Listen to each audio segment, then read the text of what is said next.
दिनेश जी, जो मेरा सवाल है उसका जवाब दीजिए। पिछली बार बिहार विधानसभा का चुनाव 2020 का जो था, उसमें महागठबंधन 25 दिन पहले अपने घोषणाएं की थी और 23 दिन पहले मतलब 2 दिन बाद एनडीए की तरफ से हुआ था।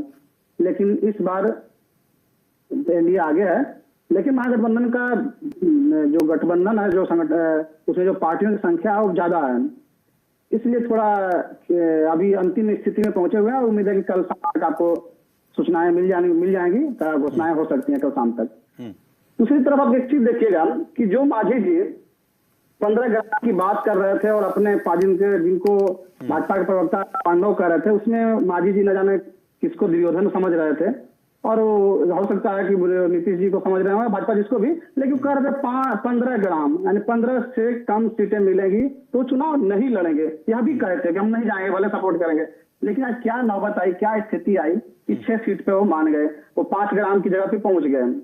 दूसरी तरफ उपेंद्र कुशवाहा जी जो कह रहे थे कि नीतीश जी की पार्टी बिखर जाएगी, अपने बेटा को आगे लाएं, तो वह पार्टी बिखरते हुए दिख रही है। और जो बड़ा भाई हुआ करता था वो बराबरी पर भी आए हैं और चुनाव बाद उनको निपटा दिया जाएगा। और आप देख रहे हैं कि उनके पार्टी के कहीं भी जहां बात हो रही थी सीट शेयरिंग में, तो कहीं भी जदयू मनाने मांझी जी को या चिराग पासवान जी को नहीं गया। और जदयू में जो नेता दिख रहे थे वो 3 थे, जो विजय चौधरी जी और संजय झा जी और लल्लन सिंह सिंह, ये 3। बाकी जो जदयू के जो मुख्य जिसके लिए कोर वोटर जो मानते हैं, जो जिसकी पार्टी मानी रही है, वो गायब दिखे। ऐसा लग रहा था जैसे लोग उसकी पार्टी को परशुराम ने पॉकेट में रख लिया हो, ऐसी स्थिति आ गई है।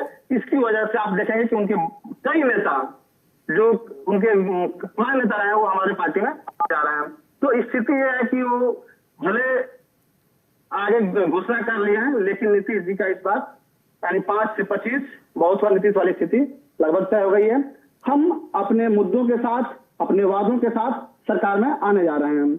और जो आप बोले मुकेश सहनी जी का, तो भी दिल्ली पहुंच रहे हैं।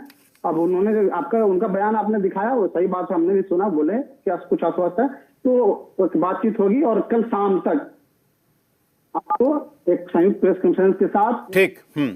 दिनेश जी, मांझी जी पे रिएक्शन चाहिए। दिनेश जी देखिए, महागठबंधन में सभी पार्टी के नेता सभी समन्वय और बराबरी के साथ बातचीत करते हैं, और एनडीए में जो घटक दल है उनकी हिम्मत नहीं है कि कुछ बोल पाए, डरे सामने से रहते हैं। और इसलिए चिराग पासवान जी बार बार कहते हैं कि हम मोदी जी के अनुमान है, और मांझी जी जो मोदी जी से राजनीति में सीनियर रहे हैं, उम्र में बड़े हैं, वो कहते हैं हम चेला है उनके। तो ये स्थिति है। और आज भी आप देखें आला कमान कर रहे हैं भाई, आप गठबंधन के हिस्सेदार है। आला कमान कौन होता है? आपकी पार्टी है, लेकिन मांझी जी रुके हुए हैं, डरे हुए हैं कि पता नहीं क्या करेगा। उनकी एजेंसियां इतनी ज्यादा, अब वो जान रहे हैं कि भाजपा ये एजेंसियों का किस तरह से दुरुपयोग कर रही है, कब किसको कहां डाल दे, किसको कब बदनाम करे, और चुनाव नजदीक आए तो किसके आरोप लगवा दे, किसको छापा मरवा दे।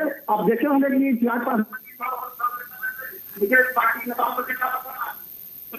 उसका दबाव है, और दबाव में जो समझौता हुआ है,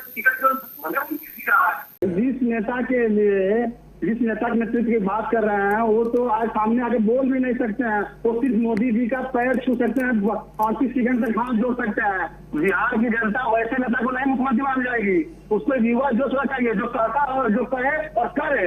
हमारे नेता बार बार विश्वास दिलाए हैं कि जो कहते हैं वो करते हैं। अगर संरक्षण की बात हो, असम विस्तार की बात हो, नौकरी देने की बात हो, तो ये हमने करके दिखाया, वैसा हम करेंगे।